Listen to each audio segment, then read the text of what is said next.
The steam from the industrial dishwasher filled the narrow kitchen with a thick, warm haze. Sarah wiped her forehead with the back of her hand, leaving a damp streak across her skin. The clock on the wall showed 11:30 at night, but she still had another 4 hours before her shift would end. She had been working these double shifts for 3 weeks now. 16 hours a day, 7 days a week. The restaurant manager, Mr. Peterson, had promised her overtime pay for the extra hours. But when her last paycheck came, it only showed payment for her regular 8-hour shifts.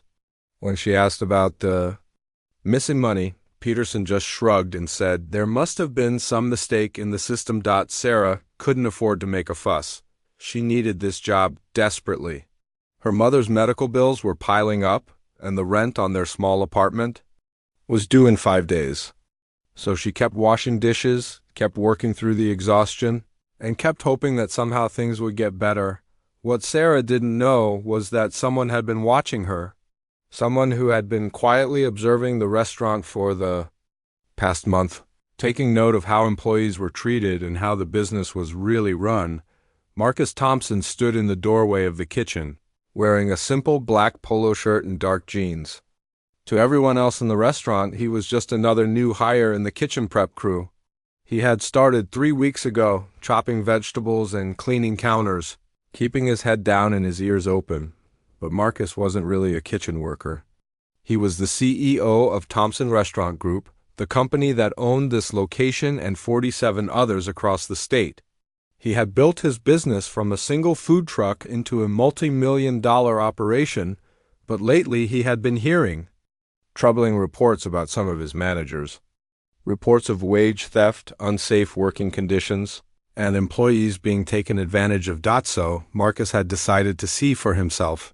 He had created a fake identity, complete with references and work history, and applied for entry-level positions at several of his restaurants. This location had been his third stop, and what he had discovered here made his stomach turn. He watched Sarah carefully place each clean plate onto the drying rack. Her movements were precise despite her obvious fatigue. Even in the dim light of the kitchen, he could see the dark circles under her eyes and the way her shoulders sagged with exhaustion. Marcus had been keeping track of Sarah's hours. He had watched her clock in at 7 in the morning and stay until well past midnight day after day. He had also been quietly reviewing the payroll records. During his late-night cleaning duties when he had access to the manager's office, the records told a disturbing story. Sarah was being paid for only 8 hours a day, despite working 16. Peterson was pocketing the difference, marking her extra hours as volunteer time, or simply not recording them at all. It wasn't just Sarah, either. 3 other employees were being cheated in similar ways. Tonight, Marcus had decided it was time to act. He walked over to where Sarah was working, picking up a clean towel and starting to dry some of the larger pots. Sarah glanced at him with surprise. The kitchen prep crew usually went home hours ago. "You're working late," she said quietly, not wanting to wake Peterson, who was dozing in his office. "Couldn't sleep," Marcus replied, which wasn't entirely untrue. He hadn't been sleeping well since he started uncovering the extent of the problems. At this location, figured I might as well make myself useful. They worked in comfortable silence for a while, the only sounds the gentle splash of water and the soft clink of dishes. Marcus noticed how Sarah handled each piece of dishware with care, even though she must have washed thousands of plates and glasses already that day. "Can I ask you something?" Marcus said eventually. Sarah nodded, not looking up from her work. "How long have you been working these long shifts?" Sarah's hands paused for just a moment before continuing. "A few weeks now. The restaurant's been busy, and they needed extra help." "Are they paying you overtime for all these hours?" This time Sarah stopped completely. She looked at Marcus with a mixture of wariness and hope. "Why do you ask?" Marcus set down the towel. He had been using, "Because I've been watching, and I don't think what's happening here is right." Sarah's eyes filled with tears, but she blinked them back quickly. "I can't afford to lose this job," she whispered. "My mom is sick, and I'm all she has. If I complain, Peterson will just fire me and find someone else." What if I told you that Peterson can't fire you for asking for the money you've earned? What if I told you that what he's doing is illegal? Sarah shook her head. It doesn't matter what's legal. People like me don't win against people like him. We just don't. Marcus felt a familiar anger rising in his chest. It was the same anger that had driven him to start his own business years ago, when he had worked for bosses who saw their employees as nothing more than numbers on a spreadsheet. But his anger wasn't directed at Sarah. It was directed at a system that made hardworking people feel powerless. Sometimes, Marcus said carefully, things aren't what they seem. Sometimes the people who can help are closer than you think. The next morning, Peterson arrived at the restaurant to find Marcus waiting for him in the dining room. But Marcus wasn't wearing his kitchen prep uniform. Instead, he was dressed in a crisp business suit, and he was holding a thick folder of documents. "Who are you?" Peterson demanded. "How did you get in here?"